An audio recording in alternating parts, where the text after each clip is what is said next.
Boa noite, irmãos. Essa noite nós vamos falar sobre o capítulo 2 do Evangelho segundo o Espiritismo, que tem como tema Meu Reino não é desse mundo. E falaremos do primeiro tópico, a vida futura. Essa passagem ela está presente no Evangelho de João, no capítulo 18, versículos 33, 36 e 37. O capítulo começa assim: Pilatos, tornando a entrar, pois, no palácio, e tendo feito Jesus, lhe disse: Sois o rei dos judeus? Jesus lhe respondeu: Meu reino não é desse mundo. Se meu reino fosse desse mundo, minhas gentes teriam combatido para me impedir de cair nas mãos dos judeus. Mas meu reino não é daqui. Pilatos então lhe disse: Sois, pois, rei? Jesus lhe replicou: Vós o dissestes, eu sou o rei. Eu não nasci e nem vim a este mundo senão para testemunhar a verdade. Qualquer que pertença à verdade, escuta a minha voz. O que Jesus quis dizer para nós com essa frase? O meu reino não é desse mundo.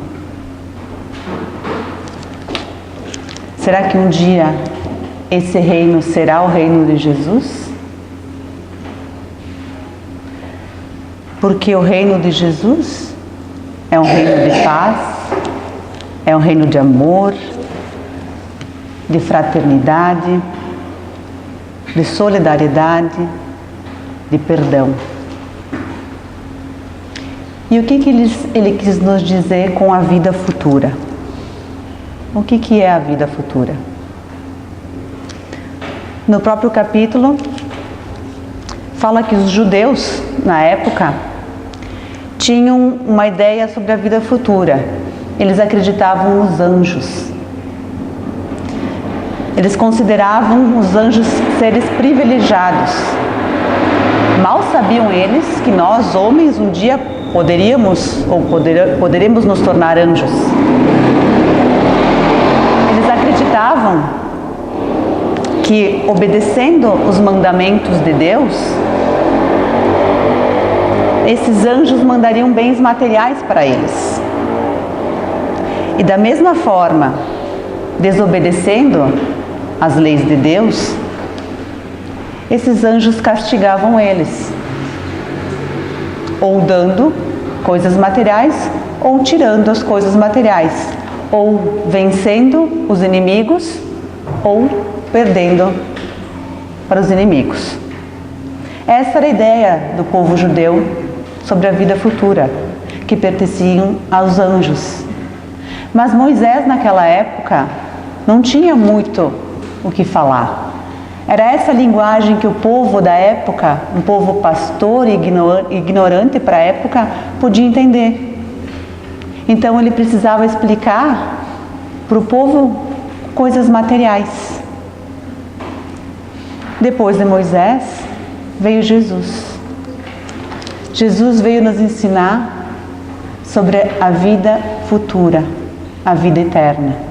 Mas ele veio nos mostrar como um princípio, como uma lei da natureza, onde nenhum de nós pode fugir. Todo cristão acredita sim na vida eterna. Mas ele acredita, mas ele não entende o que acontece depois da morte. Se acontece. Então, para o cristão, a vida eterna ainda é uma crença, ou é para os santos, porque ele ainda não entende o que acontece depois da morte. Agora vem o Espiritismo complementar o ensinamento de Jesus. O Espiritismo chega para nós no momento em que o homem, nós nos tornamos um pouco mais inteligentes e sensitivos. Então ele veio nos ensinar, em cima, baseado na tríplice do aspecto do Espiritismo, nos ensinar que existe sim a vida após a morte. Ele nos ensinou com a religião, mostrando a fé, a raciocinada, com a ciência, mostrando o contato nosso com os espíritos, e com a filosofia, mostrando a moral. Então ele veio nos trazer isso, o Espiritismo, nos mostrar que realmente existe alguma coisa após a morte, após o nosso desencarne. Porque se a gente parar para pensar, por que nós estaríamos aqui se não existisse nada depois da morte? Simplesmente para manter um corpo que de um dia para outro pode ser que não exista mais? E ficaria assim? A gente morreria e teria fim de tudo? O Espiritismo vem nos mostrar que não. A vida continua. Porque vivemos num mundo, nesse mundo, num mundo de provas e expiações. Num mundo de escola. Nós estamos numa escola. Que a gente veio para cá para nos depurar, aprender o que já está na nossa consciência. Mas nós viemos aqui colocar em prática. Porque o Espiritismo nos mostra que a nossa verdadeira vida é na pátria espiritual. No Livro dos Espíritos, Kardec pergunta para os espíritos, na questão 149, em que se torna a alma logo após a morte? E os espíritos respondem: volta a ser espírito, ou seja, retorna ao mundo dos espíritos, que havia deixado temporariamente. Na questão 153, Kardec pergunta: em que sentido se deve entender a vida eterna? E os espíritos respondem: é a vida do espírito que é eterna, porém a do corpo é transitória e passageira.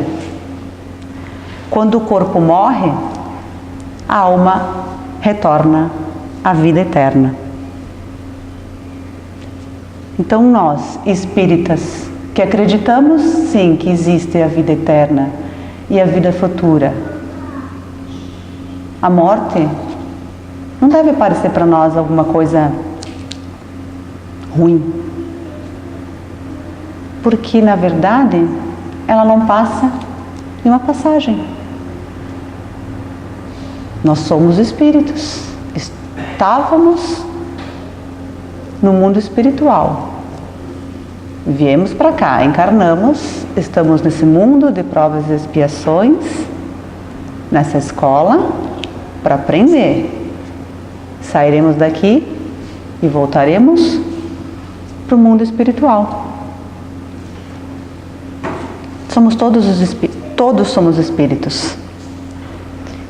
E em função do nosso nível, nós estamos ainda muito perto dos nossos instintos, do instinto animal. O homem, o indivíduo, ele sai do instinto primitivo, que é se alimentar, dormir e reproduzir. Vai para o período da razão, onde a gente começa a pensar. Depois vai para um período sensitivo, intuitivo, que começa a ter o contato com os espíritos. Mas em função do nosso nível ainda evolutivo, nós estamos muito mais próximos do nosso instinto do que da nossa intuição. Mas isso é porque nós estamos aqui aprendendo. Existem vários níveis de evolução. Para a gente ter uma noção, E como a gente ainda está nesse nível de instinto e razão,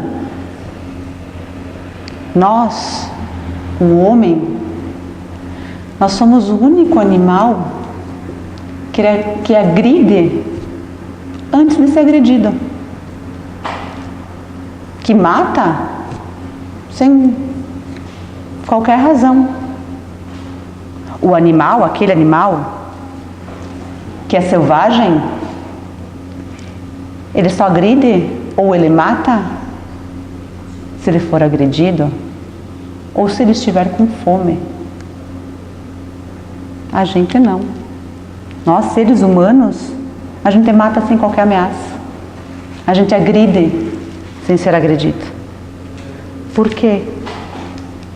Em função das nossas paixões, em função do nosso ódio, em função do nosso orgulho. A gente faz isso. O animal que é selvagem não faz o que a gente faz, porque nós juntamos o nosso instinto com a nossa razão. E a gente pensa. E por pensar a gente faz isso. O animal que está com o instinto ainda só lá, não tem as paixões, não tem o orgulho, não tem a raiva, não faz isso. Na verdade, a razão, o pensar veio para nós melhorarmos. E o que a gente faz com isso? Nós temos o livre-arbítrio, né, gente? Aqui, nesse mundo, é onde afloram todos os nossos sentimentos. Os bons e os ruins. Porque se nós estávamos num mundo espiritual, a gente teve outras encarnações. E o ser humano, o espírito, ele não regride. Nenhum de nós regride. Ele pode estacionar. Ele pode deixar de aprender, mas ele não regride. Então, se nós estamos aqui, não tem melhor e não tem pior. Cada um é único. E cada um está aprendendo e está fazendo da forma que consegue. Por isso que todos nós estamos aqui. Nesse livro, nas parábolas e ensinos de Jesus, diz o seguinte: o Espírito vem com qualidades boas e ruins, e diz que pelo progresso os bons ficarão melhores, os maus se tornarão bons, dependendo essas aquisições do trabalho de cada um de nós, que cada um desenvolva para o benefício próprio. O corpo não é mais que um agente, um instrumento para a manifestação dessas qualidades. Ao deixar o corpo, o espírito leva consigo tudo o que tem de bom e de mal. E durante sucessivas reencarnações, ele se depura, se expurgando a maldade e aperfeiçoando-se na bondade. E ainda dá um exemplo. Ele diz que o espírito é semelhante a um operário que empreita uma obra. E o corpo é um instrumento que ele usa para executar esse serviço na obra. Quando ele perde ou quebra essa ferramenta, que é o corpo, o operário, que é o espírito, adquire outras ferramentas até chegar ao fim da sua obra. Isso exemplifica o que nós estamos fazendo aqui. Nós somos espíritos e a ferramenta que nós temos hoje aqui é o nosso corpo, que um dia a gente vai deixar e vai assumir outra ferramenta na outra obra que a gente vai ter. Aqui nós estamos treinando, gente. tudo o que a gente aprendeu até chegar aqui. Porque tem coisa que a gente deixou lá atrás para aprender nessa. Vamos não tentar deixar dessa para a nossa próxima. Aqui nós estamos constantemente aprendendo a nossa moralidade, colocando em prática. Porque é a escola. Se a gente começar a pensar realmente como uma escola, como a gente já frequentou essa escola, que a gente tem que passar de ano, é a mesma forma, da mesma forma. Deus, pelo seu amor infinito, Ele nos deu uma chance aqui na Terra, mais uma chance, e vai dar quantas chances a gente precisar. Porque o sofrimento é nosso. Ele nos dá o livre-arbítrio. Ele vai dizer assim: eu vou colocar a Michele lá, ela tem todas as leis morais na consciência dela, mas vai ficar por conta e risco dela, porque ela sabe o que é bom e ela sabe o que é ruim. Ela sabe que ela tem que evoluir. E a gente sabendo que a gente tem que evoluir, que a gente tem que melhorar, porque a nossa vida não acaba com a morte, a nossa vida continua, a nossa verdadeira pátria é espiritual. Da mesma forma, a gente vê pessoas e vê a gente se apegando ao bem material. Não que isso, que ter, seja um problema. Não, porque a gente vive aqui no mundo material, a gente precisa ter. A gente precisa ter nossa casa, a gente precisa ter nosso carro, a gente precisa ter nosso dinheiro, precisamos sim. Não é problema ter isso, gente. O problema é esquecer do ser. O problema é o que a gente faz com o que a gente tem. Nós trabalhamos, precisamos trabalhar aqui. Sim. Tem que ter orgulho do que a gente tem? Sim. Mas não podemos perder o ser, o espiritual. Quanta gente desencarna, parte para o mundo espiritual, apegado à casa que deixou, o carro que deixou, o dinheiro que deixou. O que vou fazer? O que vão fazer? Aí quando se dá conta que a vida não termina, que no plano espiritual o que vale não é o que tu teve ou o que tu tem, é o que tu foi, é o que tu fez, é o que tu é, sofre. A gente sofre no plano espiritual também. É uma escolha nossa sofrer lá ou não. E depende do que a gente fizer aqui. Agora, Deus nos dá uma família, que é a menor célula de uma sociedade, que é para a gente treinar nosso amor, nossa caridade, o nosso perdão. Ele nos colocou no lugarzinho certo que a gente tem que estar. Não pense que diz: eu sou ovelha negra dessa família, eu nasci na família errada. Não, eu estou no lugar certinho onde eu deveria estar. Muitas vezes a família é o lugar certo onde a gente vai conseguir expressar esse amor, expressar essa caridade. Outras vezes vai ser o lugar onde a gente vai ter o maior problema. Porque aqui na família, nas reencarnações com as nossas famílias, que o aprendizado vai ser maior, que as nossas provas, que as nossas expiações serão maiores. Por isso o aprendizado é maior. Ele colocou nós numa sociedade com família, com amigos, com colegas, para que a gente consiga se desenvolver. E essas pessoas são os instrumentos que Deus, na sua misericórdia, dá para nós, para a gente testar a nossa paciência, testar o nosso amor, para a gente aprender. É difícil, gente? É é difícil. Se fosse fácil, eu não estaria aqui falando, nem vocês me ouvindo. Nós estaríamos já, quem sabe, mais adiantado. É tão difícil quanto uma prova. Por que é? Só não é a nossa prova física de escrita, mas é a nossa prova de vida. É difícil. E a responsabilidade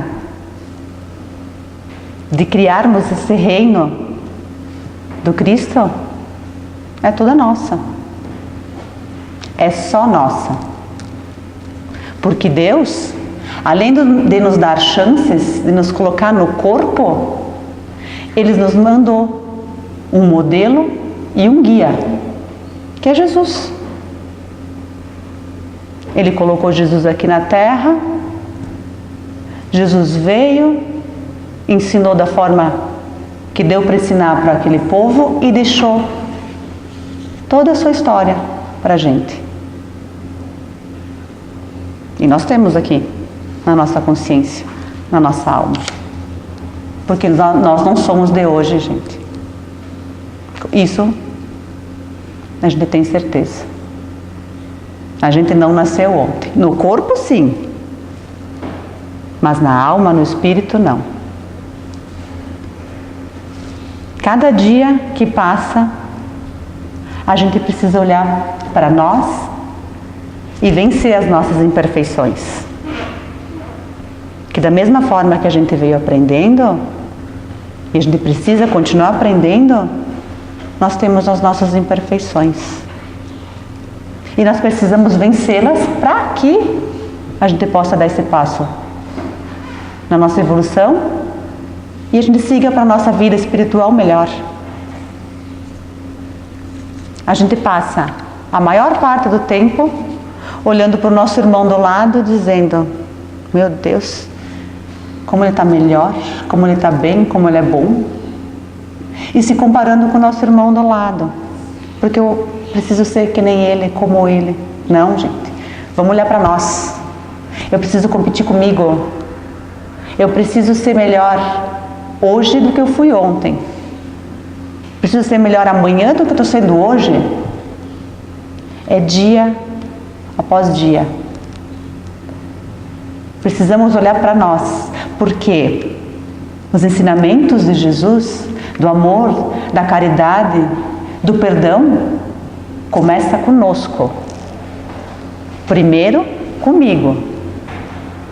Porque como é que eu vou perdoar meu irmão se eu não me perdoo? Porque eu tenho um histórico. Como é que eu vou amar o meu irmão se eu não me amo?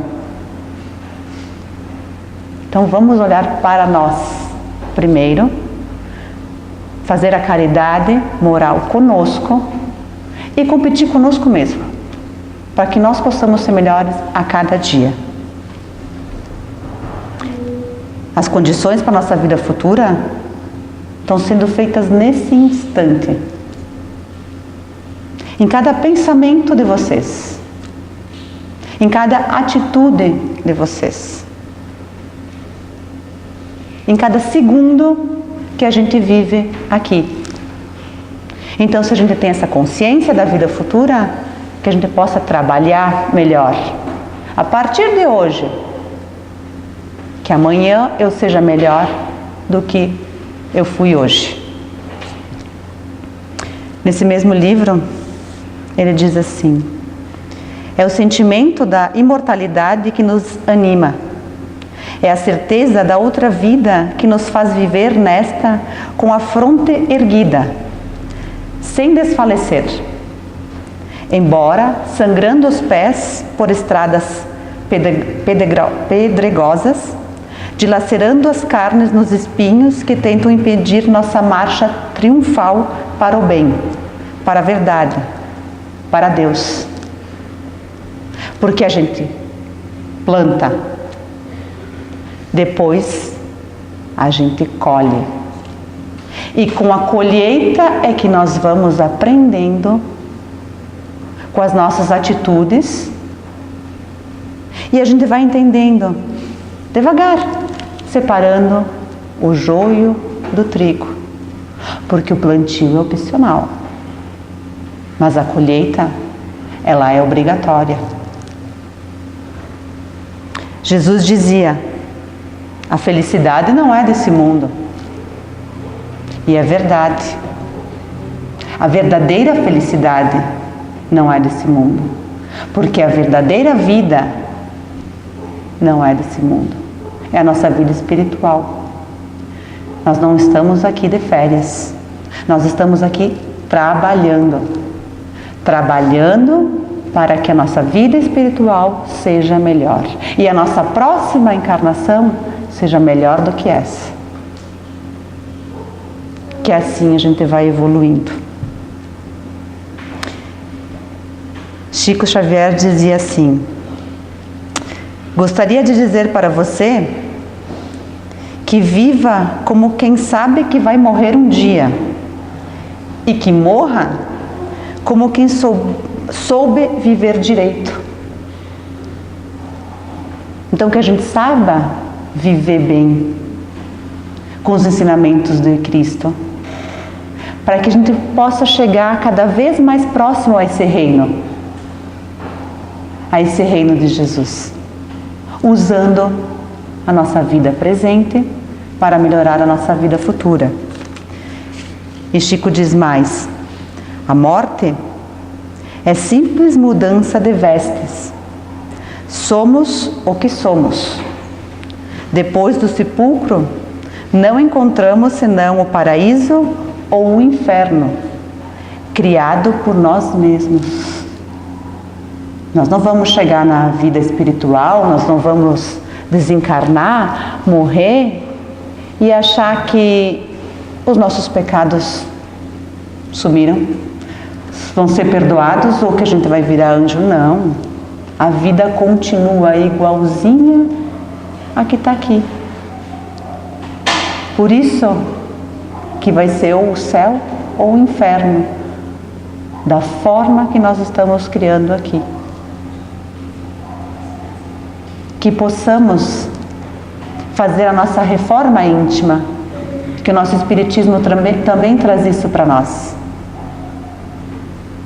A nossa reforma íntima, a cada dia melhorar. E para isso, gente, que tenhamos fé, que possamos acreditar que existe a verdadeira felicidade, que existe a verdadeira vida no mundo espiritual, mas para isso eu preciso trabalhar. Obrigada, gente.